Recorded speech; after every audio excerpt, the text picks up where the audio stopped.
لكل جواب نعم أو لا، لأنه هذا وقتي. هل تم هذا التطهير من الرجس من الخطأ ومن الذنوب لعلي وذريته من الحسن والحسين أو لبعضهم؟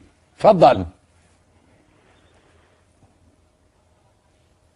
الآية تتكلم عن تطهير أهل البيت الذين هم أصحاب الكساء. سألتك سؤال، لا تحد ولا تضيع الوقت، هذا وقتي. سألتك هل تمت إرادة الله في تطهير الحسن والحسين وذريتهم أم لا؟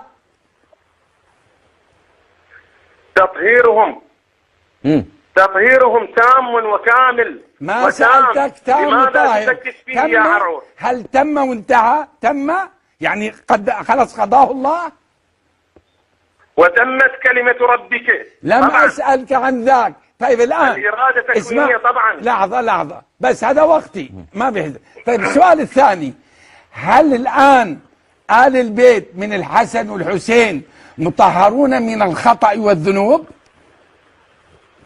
هل ملايين؟ أبدا لم يقل بذلك مسلم.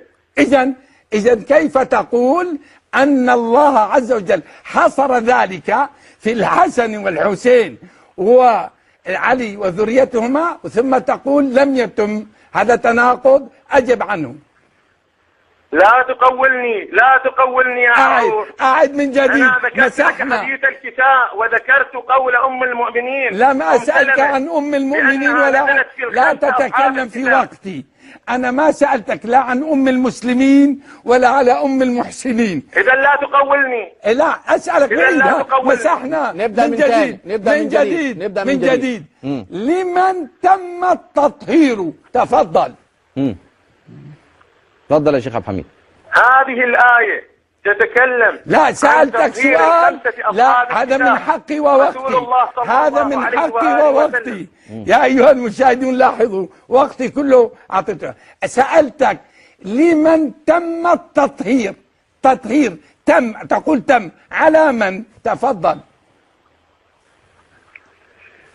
هل تتكلم في الآية أم عموما؟ لا أتكلم في الآية. في الآية خصت من بالتطهير.